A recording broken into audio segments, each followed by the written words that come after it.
Hey, Margie here.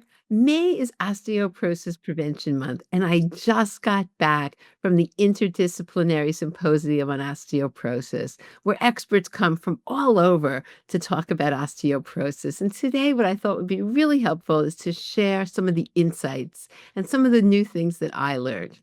So, to help me do this, my husband, Dr. Craig Bissinger, is joining me, and we'll just make it a more fun discussion.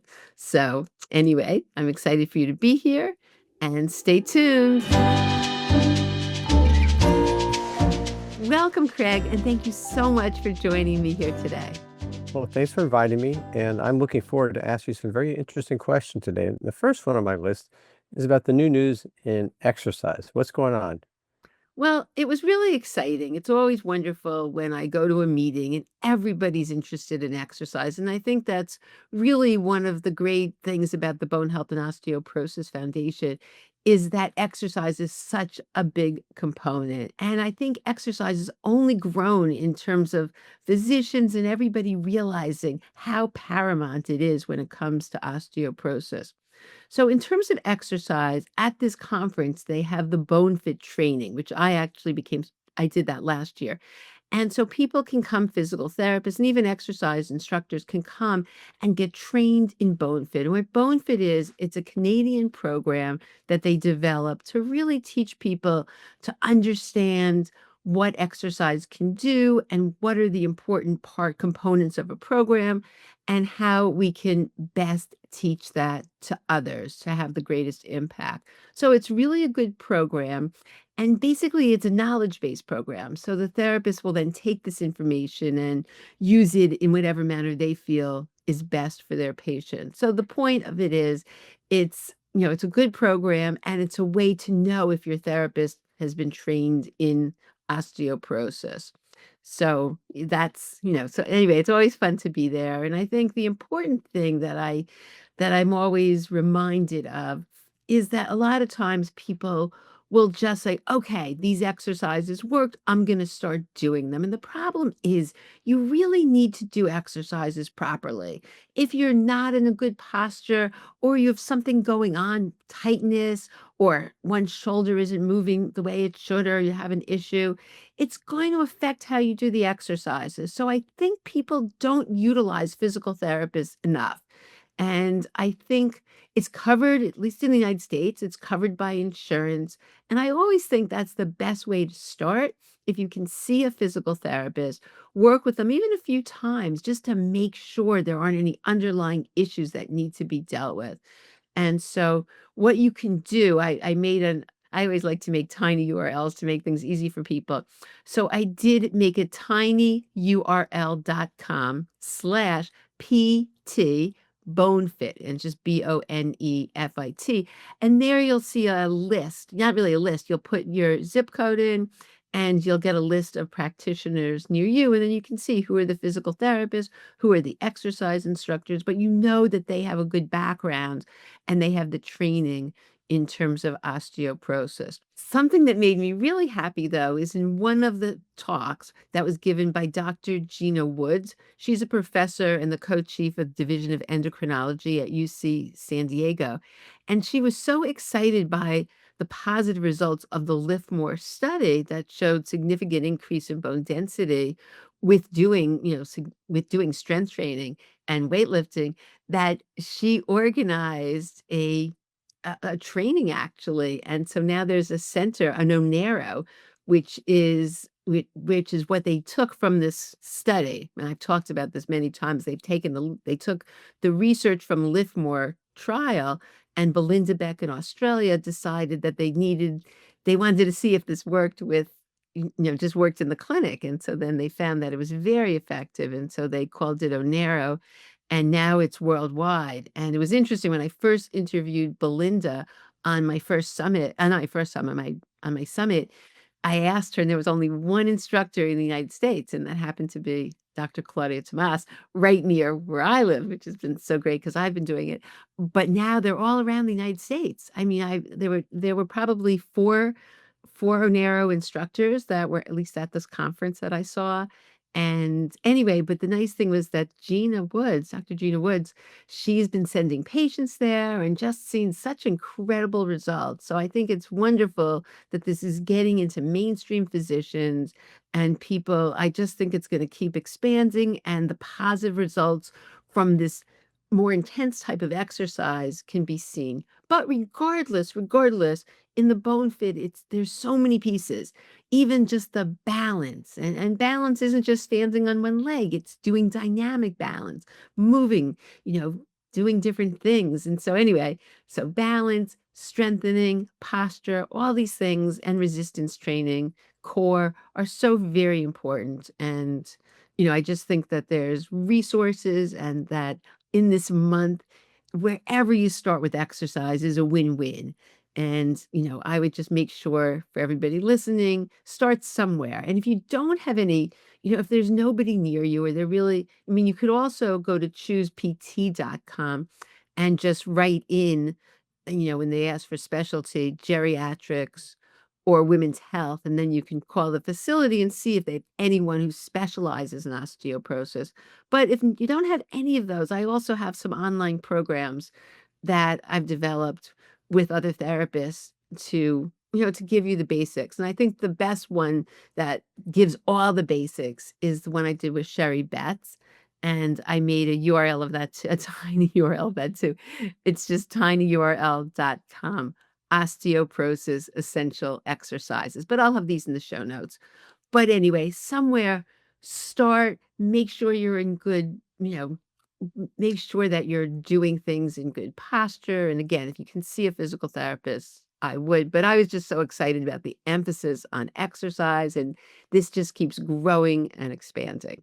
Well, I have to add a little moment of conversation here because I get confronted all the time with patients who get DEXA scores that are indicative that they have some thinning bone from osteopenia into osteoporosis. And as Margie knows, it's a hard conversation because there's just not enough time on a phone call to even get anywhere close to starting up a conversation, and not much easier when you get them in the office, truthfully. But one thing I find when I talk to my patients about exercise is there's a lot of hesitancy to start with a real serious exercise program with weights.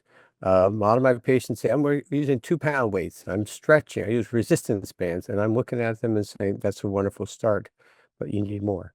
So what I've been doing is, fortunately, because we've had some people nearby who have had some training, I've been able to refer them to some physical therapists in the area who've done remarkable work for them. And obviously we have a donera nearby too. So I've been blessed that I have people with experience that are really helping my patients have the courage, the knowledge, and the safety, because I want to make sure you understand safety, to be able to do a safe program. So I'm happy that Margie's bringing that to your attention.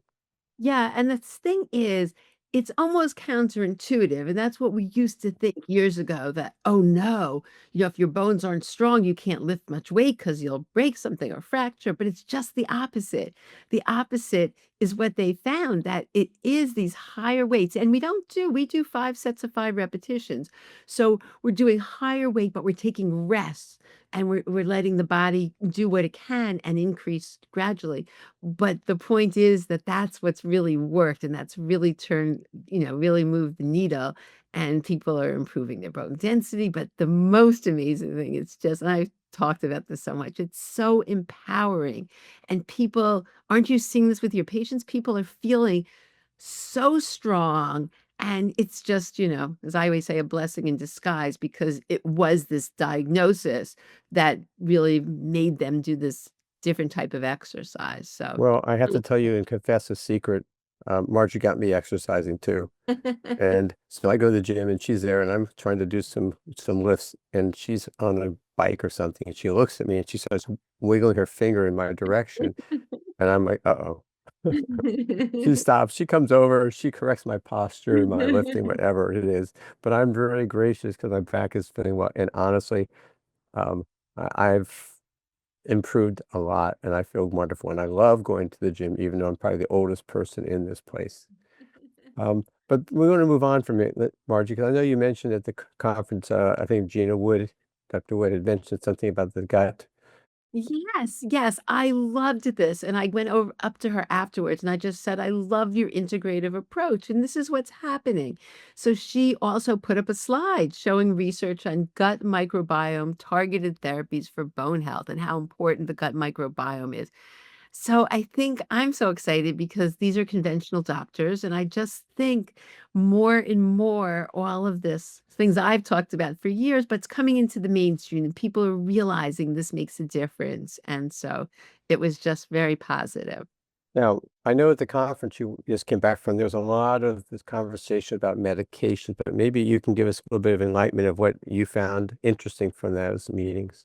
Yes, and this is really I have to just let's just talk about medications in general because I think this is a really important conversation because oftentimes people say, under no circumstances will I go on medication. And then they have a fracture. And a fracture is very debilitating. I mean, from a hip fracture, 25% die within a year. Another 25% end up in a nursing home. And people, their life is changed dramatically in a negative way. And so we want to prevent that fracture. Or if we've had a fracture, we certainly don't want another one. And the truth is that these medications do work. I mean, there's 2 types. There are medications that stop bone loss. Those are called anti-resorptives, and that's like Fosamax, Actonel, Reclass, and Prolia is mostly in that category as well. And then there are medications that actually build bone. They're called anabolic. And it was interesting at the conference because they showed these bone biopsies, and when people did take medication, you saw how it changed. You saw how the architecture of the bone was restored. It was really quite amazing. So the truth is, if you really have low bone density and you're at high risk of fracture, these medications are taken for a short term, 1 to 2 years, these anabolics, but they really do build bone and take you away from that danger zone. It's not in lieu of, it's never in lieu of all the other things I talk about, but it really can help. And, there've been I know recently someone had told me a story that they just chose not to do medication and they ended up having a fracture. And they were, telling other people that, you know what, you know, they wish they had taken the medication. So it's just something to know is an option. The newer medications have really been shown to, build bone. So I think the int so I just that's just my feeling on medication. If it's needed, it doesn't have to be forever and it's not in lieu of other things, but it can get you over the hump. And I've had Dr. Keith McCormick on the podcast, and he's one of my favorite people who utilizes medication in combination with root causes and everything else. And I mean, his story, for those who didn't know it, was, as a young person, he's fracturing constantly and something's wrong. And he couldn't find anyone who knew much. He's a chiropractor about osteoporosis. So he just did a deep dive. And for him, he did take Forteo, I think, for 2 years. And then he took at that time, I don't even think they had reclass, but then he took a bisphosphonate for, I think, maybe another year. Regardless, I'm not sure exact, but anyway, and now he's doing triathlons, he's doing all sorts of things. I mean, it's amazing. And he figured out his root causes. So, when you do everything, but the interesting part about this is though what I would do want to talk about that with a lot of things in medicine, they do what's called step therapy. So many conditions like diabetes, hypertension, they'll start out what is the least expensive and where can I start that has the least effect? Let's start with the lowest. And then we move and we'll switch if it doesn't do enough. Well, with osteoporosis, that absolutely doesn't work because what they found was if they did it that way, they would start with like the bisphosphonates, maybe then that's also the cheapest. And sometimes even insurance says, oh, start there. But this isn't the right treatment because if you did that first and then did some of the other more potent drugs that build bone, it blunts the effect. So it's not nearly as effective if it was given first. So it's something to know that if someone really needs to increase bone density, that's not where to start. You start with the Forteo, the Timlos, or the Evenity. That's where they're starting. And then But, but, very important is that afterwards you can't stop. Now the bisphosphonates, the Fosamax, the Actonel, the reclass, you can stop. Nothing happens. There's not something that negative. Will you maintain? It's not that you'll maintain forever, but it's not that you're going to lose more bone. But what happens with the anabolics, you can't stop, and especially the drug Prolia, you just can't stop these because you'll lose more bone than you even started. There's a dramatic loss of bone. So these need to be followed up in a sequence. And just know that you really need to work with someone and make sure you don't say, "Oh, I don't want to take it anymore," because that will cause more problems. And what they found, though, it's so interesting. So they found with Reclass, which is just the name of Zolendronate, which is given by an infusion once a year. But they even found for people that needed to maintain what they gained, they found that even once every 5 years of this infusion of Reclass worked. So they were actually happy that the study showed that. So anyway, my point being here is if you are someone that's at high risk of fractures, I would seriously consider the medications as part of a comprehensive program and just make sure that you're working with someone who understands, you know, I hopefully most of the doctors do, but it's very important that they do it in the right sequence. And that's why also so often I recommend if people are questioning things, they can talk to they can have a consult with Dr. Keith McCormick because he's just so helpful in what is the role of these medications in the comprehensive treatment. So anyway, yeah, so that was the whole point. There was a lot of information um, about, in these conferences, they go over study after study after study of what's worked, what's not worked, and they take this all very seriously so they can make recommendations when it comes to medication. But things have really changed, and I think in a positive way. Hey, Margie here. High quality supplements are a big part of a comprehensive osteoporosis program. To help you, I offer a significant discount every day in my supplement store through FullScript. FullScript has the most extensive catalog of professional grade supplements and wellness products I've ever found. So all you need to do is go to tinyurl.com.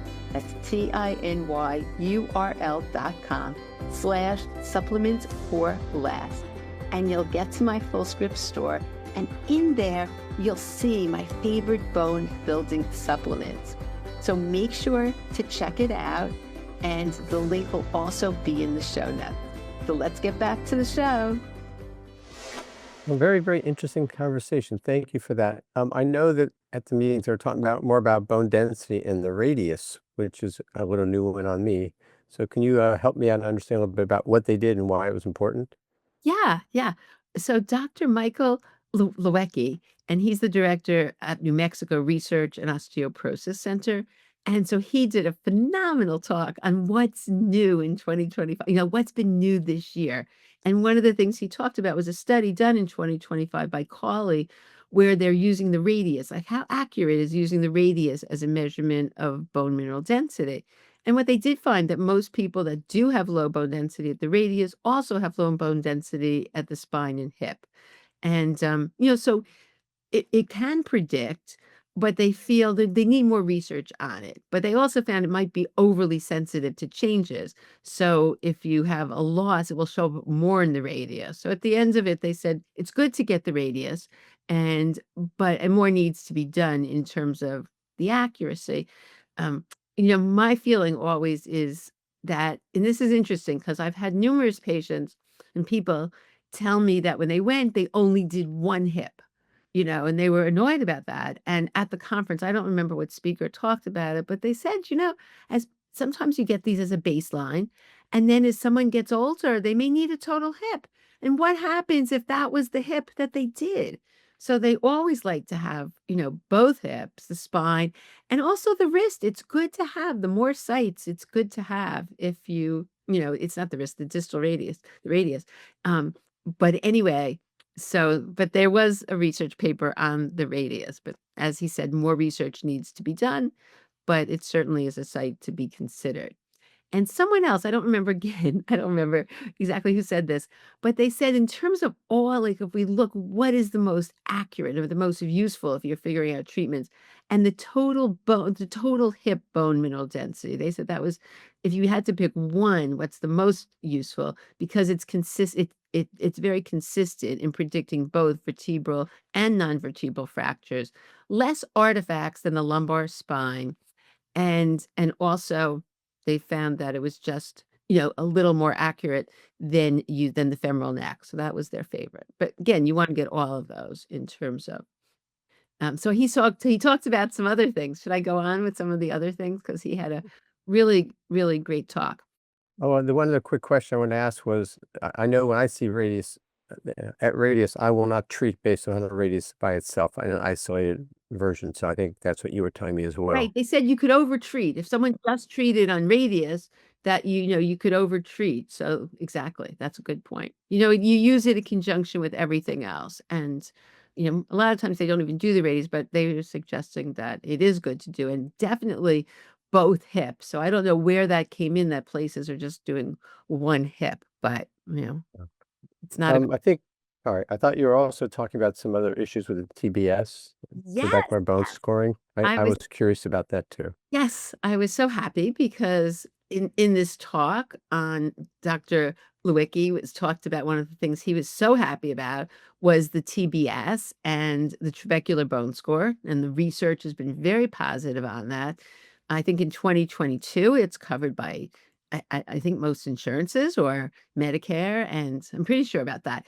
But the point is that it's accurate, it's real. And for those who don't know what it is, and I talk about it a lot because I'm just such a big believer, it's called the Trabecular Bone Score.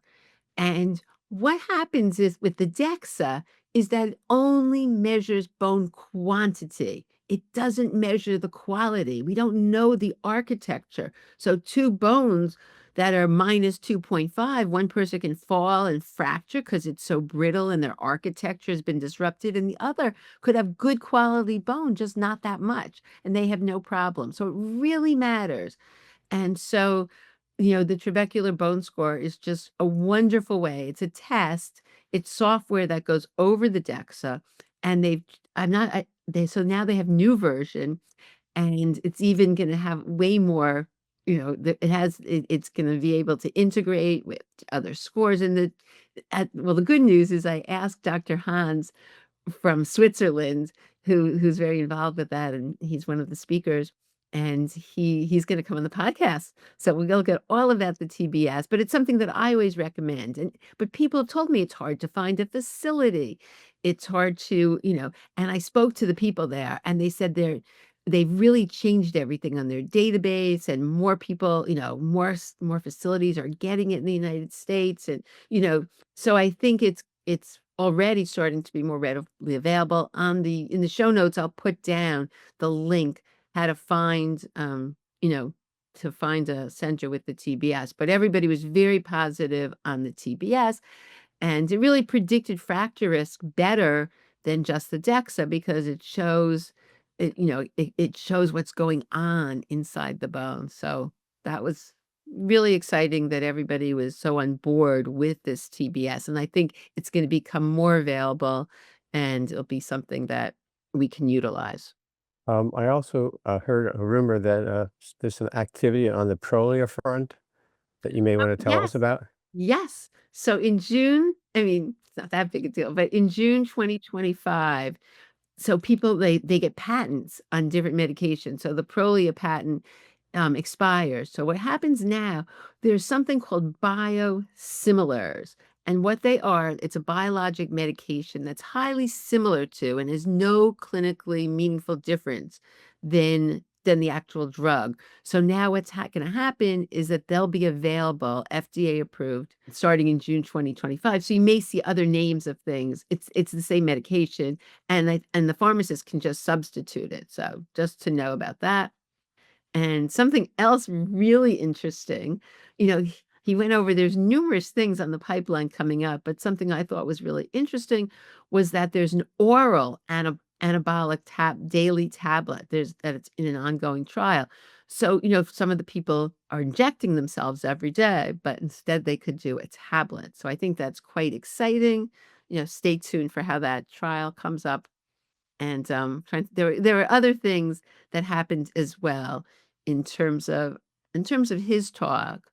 But I also think that, again, I don't remember which doctor or which speaker spoke about this, but there's some new indications. I think you know about this, Craig, as well, about ordering DEXAs. Right, which is good news because I've always been caught with the World Health Organization's recommendations that you basically start bone density scans at 65 for the population. And then they said they were very vague about who should get them before 65. And Margie and I have been having this conversation for quite a while, and I've kind of fallen into the category of anytime you're in menopause, that's a good reason. And in fact, they've changed some of the recommendations. And in fact, if you're a menopausal woman, that is now becoming more of a reason you should do them. But there are a few others I wanted to read off, and it's a list. And if this applies to you, you should know that you should be considering a DEXA scan. So if you have a low body weight, maybe you've been anorexia when you're younger, you had poor nutrition, maybe you were an alcoholic, or you had anorexia again, or you had a wheat or a gluten allergy or digestive issues. I think Margie's mentioned in the past how that can affect you. Family histories of bone loss, or personally having a history of a bone loss. Smoking is also on that list, as well as not taking estrogen. Those are some starters. A couple that we don't want to forget are the steroids. We talked about that in the past, I know, on your show. And we'd also talk about some of the SSRIs, which are for depression. That's the Prozac, Wellbutrin, and Lexapro are on that list, as well as the PPIs, which are all the medicines for as an antacid, because I know that's affecting your absorption and your ability to break down calcium in the stomach. So those are on the list, as well as certain diabetic medications. So if you feel that any of those are in that list, in addition to some of the other health issues that you may have mentioned in the past on your shows, you should be asking your practitioner about getting yourself a bone density. So Margie, is there anything else you'd like to tell us about from the conference that you thought our audience would be interested in? Yes, I was happy to hear that they talked about protein. And so one of the talks was by a professor of kinesiology and health sciences at York University in Canada, Andrea Jose. And basically what she was saying was that the RDA, which is the absolute minimum of 8 grams per kilogram body weight, is just not enough, and especially not enough for older adults. We need way more protein than a younger person to function, to strengthen, all sorts of things. So she was saying that, at least 1.2 grams per kilogram. And then, to really build muscle, and Dr. Gina Woods was saying to really build muscle, she likes people to have 1.5 grams per kilogram. So what that is, that's like 0.68 grams per pound. So it's just, I'm a big believer in protein, but they just reconfirmed and they were saying how important it is. And this message is getting out to physicians. So I just think it's so important how important it is, because really people aren't getting enough protein, and that really makes a big difference for our bones. So I thought that was good.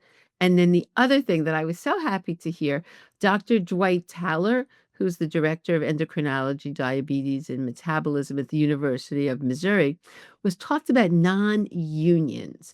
And this is when you have a fracture that's not healing. And typically, this is treated by the orthopedist. But what they've been finding is that it's an endocrine problem, that 68% of these people with non-unions had a vitamin D deficiency. They had issues with thyroid, hyperparathyroidism, issues with their 24-hour calcium um, results, whether it was high or low. But the point is that the orthopedist and the endocrinologist are working together. And that's how they've been able. Then once the underlying root cause was treated, the fractures healed. So to me, since I'm so into integrative medicine, and it shouldn't be that everyone's in their own silos, but when then everybody's working together and root causes are addressed, things get better. So I was just really happy to hear that. So anyway, so that's basically it. There's a lot more. I only went, certain days there were 3 talks. I only went to 1, so I'll be getting the recordings of the others. So stay tuned. There may be more things coming up, But those are just certain things I thought was good to share, and I think I think the direction is good. I think it's good. I think years ago, the Osteoporosis Foundation changed their name to Bone Health and Osteoporosis Foundation, and I think they love input. Claire Gill, who's in charge, loves input on. So I really see things moving in a positive direction, and again, I think it's a win-win. So anyway, thank you so much, Craig, for taking the time to be here with me. And for everybody listening, thank you so much for tuning in. I so appreciate you being part of this podcast. And I hope you can use the information. I'll put any of the links that I talked about in the show notes. And if you like this episode or any of the podcasts, please subscribe, because this way you get informed about all the upcoming podcasts. And it also lets people know about this podcast. It's just a great way to help spread the information. So thanks so much. And I look forward to seeing you on the next episode.